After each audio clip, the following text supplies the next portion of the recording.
All right, if you haven't already gotten your notes out, I'd like you guys to find your packets here and open up to this page at the top. It says law of cosines. That's what we're going to talk about today.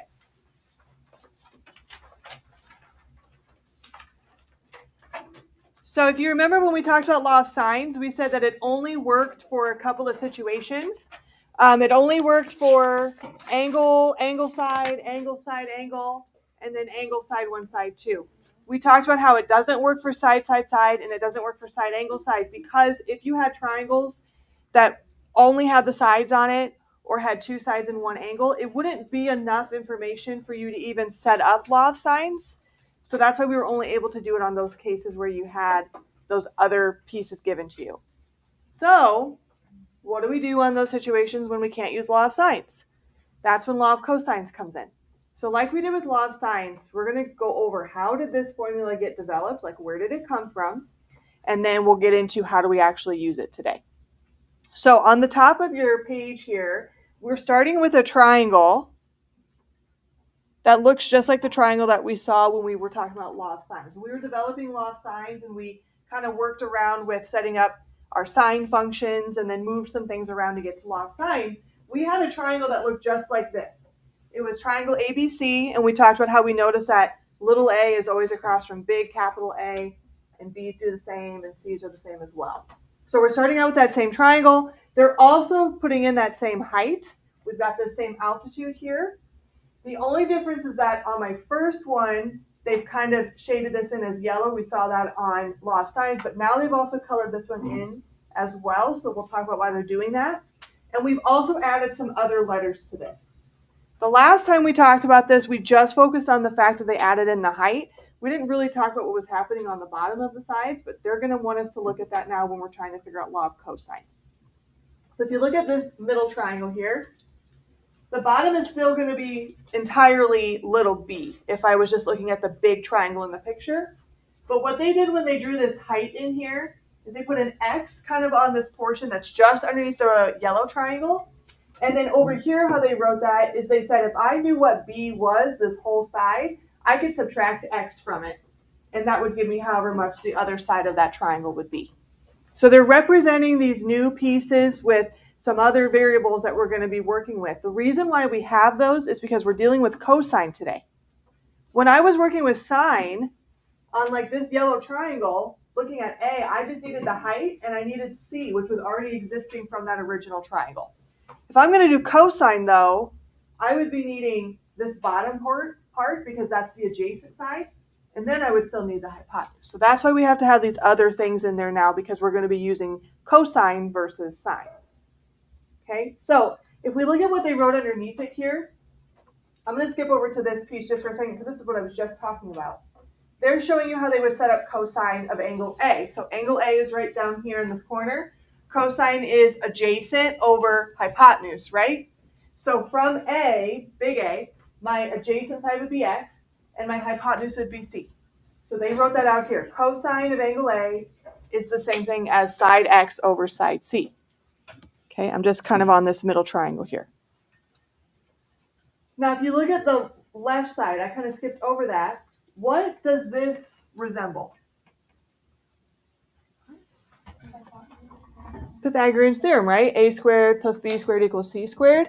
But instead of doing A, B, and C, because we have an H and we have an X, they're going to use those letters as we kind of write this in. So we've got X squared plus H squared equals the C squared. So they're using Pythagorean's theorem there to kind of connect those things. If I look at my two expressions that I've written here, the one with Pythagorean's theorem and the one with my cosine, do you guys see how both of these equations have an X involved? Just like when we did sine, we noticed that they both had like an H involved. So I want to figure out a way to maybe rewrite these for X so that I can maybe use that to make a connection between those two pieces. So what they did down below on the left side is for this first one, they wanted to get X squared by itself because that's going to help me get to X by itself.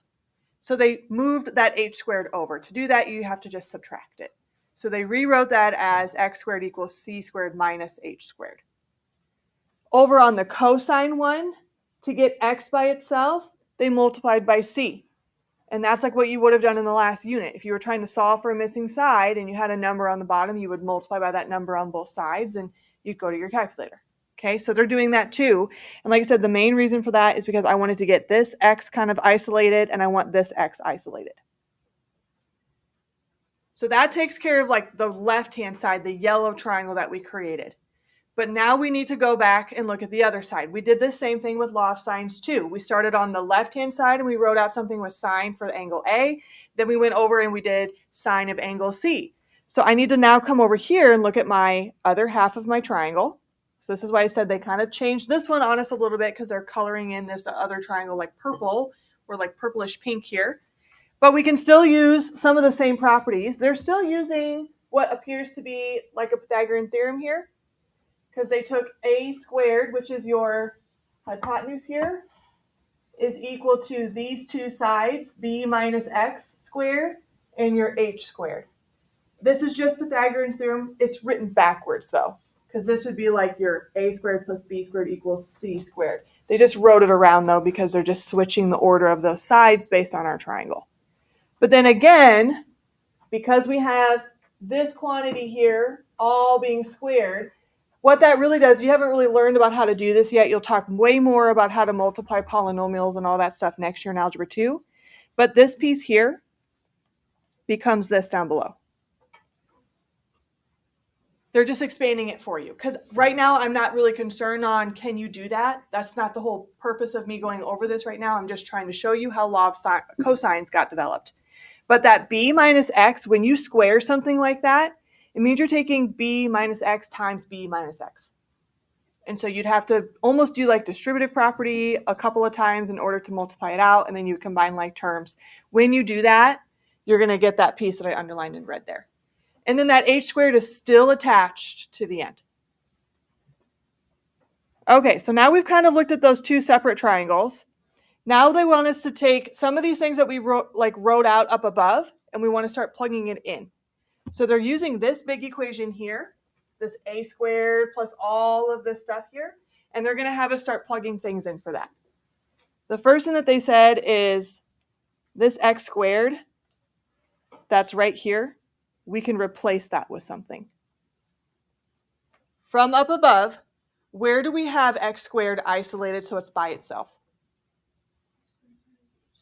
Yeah, back at the very beginning far left side of my screen there. It says x squared equals c squared minus h squared.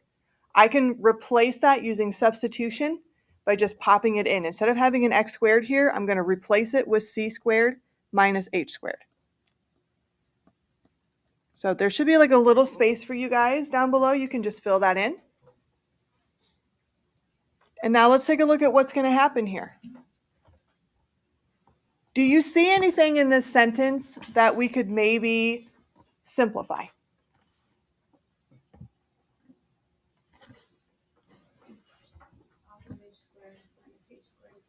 So like right here at the very end, we've got the same piece, but they're opposite signs. Just she's seeing a minus h squared and a plus h squared. Those are opposites. Opposites always cancel each other off. So I'm just going to cross them out. I don't have to worry about them anymore. Okay, those are gone. What does that leave me with? Can I do anything else with the other stuff? No. Now, because we kind of been focusing a little bit on Pythagorean's theorem, I am going to just do a little bit of rewriting here because I kind of like Pythagorean's theorem because I know what that looks like. I'm really familiar with that. So what I'm going to do is keep the b squared where it is. But we have properties in math that let us move numbers around. Okay, there's something that you would have learned about last year in Algebra 1, the commutative property, which says you can take these terms and you can rearrange them in any order you want. And it does not impact your answer. So I'm going to take these two terms and I'm just going to do a little switcheroo with them. So I'm going to make c squared come first. And then the minus 2bx.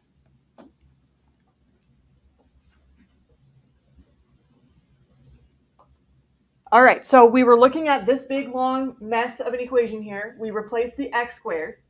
Okay, we were able to kind of simplify a little bit there. I want to see if I can replace this x. Is there anything from up here that I could replace this x with? Greer, what do you see? C times the cosine of A. Yeah, right here we solved in like my second column, we solved for x by multiplying by this c. So I'm going to, instead of having an x here, I'm going to replace it with this quantity, c times the cosine of a. And that's what they're showing you down here. So instead of this x right here, they want me to rewrite it with that c times cosine of a.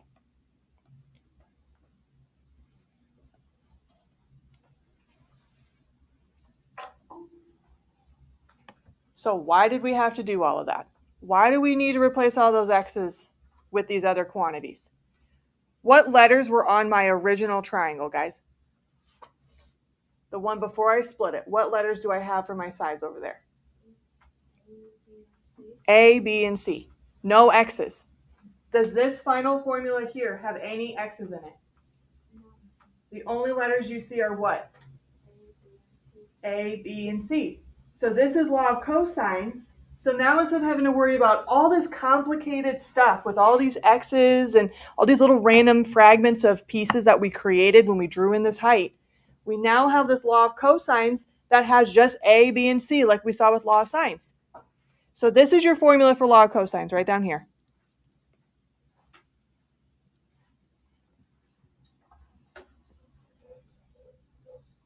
Okay, now what this means, like if you look at the pieces of the formula, the piece that comes first, the little letter, this is, I would probably call this like your leading side. Okay, that's what comes first, or maybe that's the piece that you're missing. That's the side that you want to find. So we would start with that side first. That leading side then is going to connect with the opposite angle. We're still, like law of sines, keeping opposite angles and opposite sides together. So like little a and big A, again, they're still committed for life. Okay, when we're talking about law of sines and cosines, A and big A and little a are always going to be together. Big A or big B and little b are always going to be together. Okay, so if you look at the end of my equation, you see how it says cosine A? That's because we have to use that opposite angle.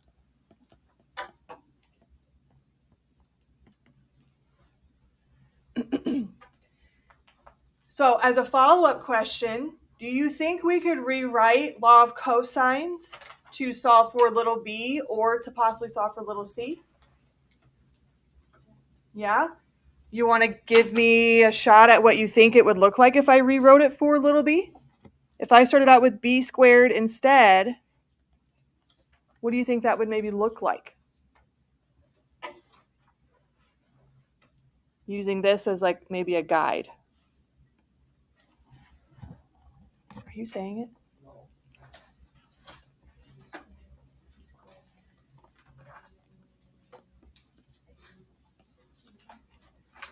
2AC? Is that what you said? You should have said it. All she did there is she kind of just rearranged some letters. Like we're moving B to the front. So all those other B's that we had from the original equation, they get replaced with that A that we now are sticking back in. Okay. We could do the same thing for C squared. Who wants to give that one a shot? You want to redeem yourself? Okay. Who wants to give me C squared?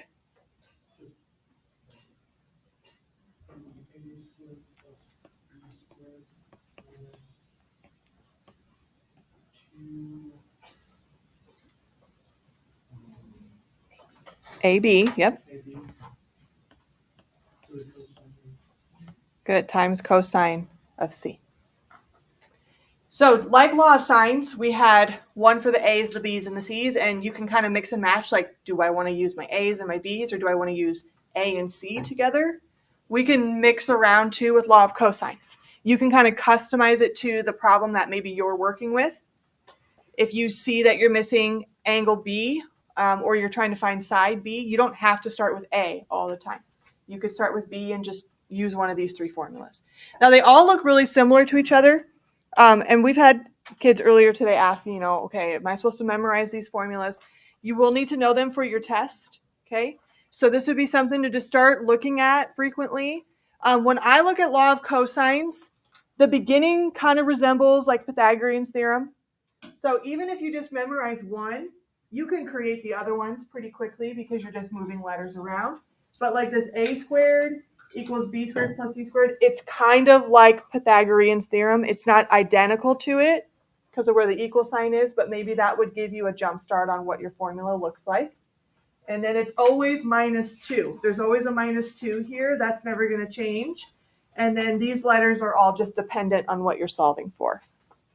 Okay, we'll probably also on test day, like your bell ringer will probably be for you to write down your formula so that they're fresh in your memory when we go over that to get ready for your test, okay? All right, so what I want us to do now is we're going to do an example. So I want you guys to turn your page over. And we're going to look at those two cases that we weren't able to use law of sines for and see how law of cosines can help us out. So this would be our side, angle, side, and our side, side, side case. We are only going to do side, angle, side today. We're going to save side, side, side for Monday. So we won't get through this whole page of notes. We're just going to do this top case today. You'll get an assignment to kind of practice just this case, side, angle, side. Then on Monday we'll come in, we'll talk about side, side, side, and then you'll have time to just practice that case as well. All right, so if we look at this case, this is side, angle, side because I have two sides and the angle included in between them. And so they want me, for this one, to just find side B. So I don't have to find everything in this triangle right now. I just want to figure out how much this side is. So I'm going to use law of cosines to help me out with that. Now, the leading side, the missing one, is what you're going to begin with. So because I'm missing B, I'm going to begin with B squared.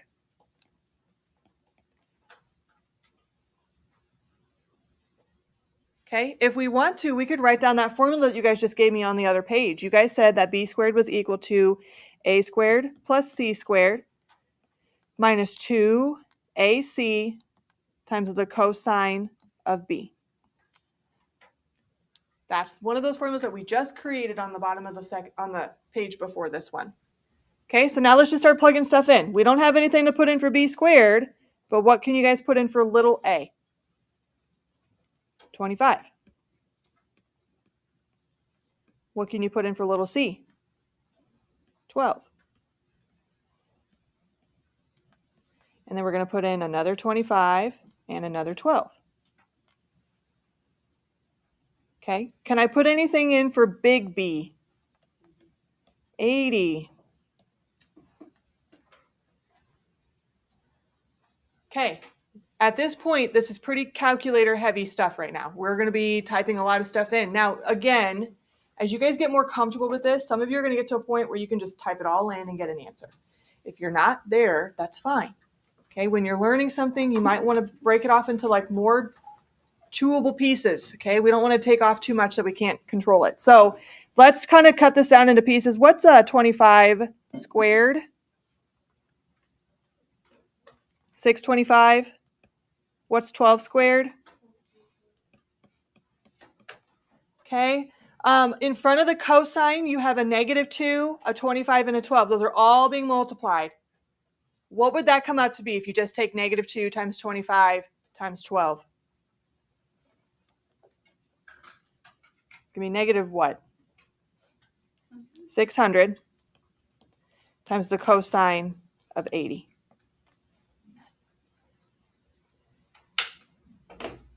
Okay, again, if you want to simplify a little more, you can. You can add the 625 and the 144 together. Let's see, that would be 769.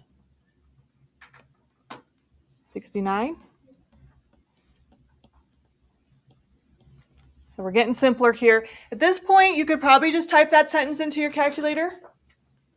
Take 769 minus 600 times the cosine of 80. You're going to get a decimal, and it's going to probably be kind of gross. Should still be kind of a bigger number. What are you getting?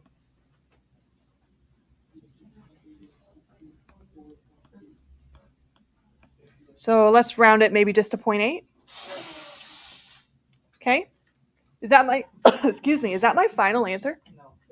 What do we need to do, Joven? Got to square root it because it's b squared, guys. So we're not totally finished yet. We need to square root this. This is going to get me my b. What does it come out to be? Well, what is the decimal? 25.7. Okay, so we maybe do like, okay. So if the problem doesn't specify, You can choose. Like if you want to round it to a whole number, you could say 26, or you could say 25.8. As long as you're close, I'm going to give you credit for it. If I can see, okay, they rounded it because this is what they got, they rounded correctly to a whole number, that's fine. If the problem specifies, though, like round to the nearest tenth, then make sure you're giving me a decimal for that. Okay? Questions on law of cosines. That's like your first taste. It's a lot of plugging in. It's really a lot of calculator stuff. So if you're not getting those numbers, let me know and I'll come look at what you're typing in and we'll see if we can figure out what's happening. All right, like I said, that's where we're going to stop for today.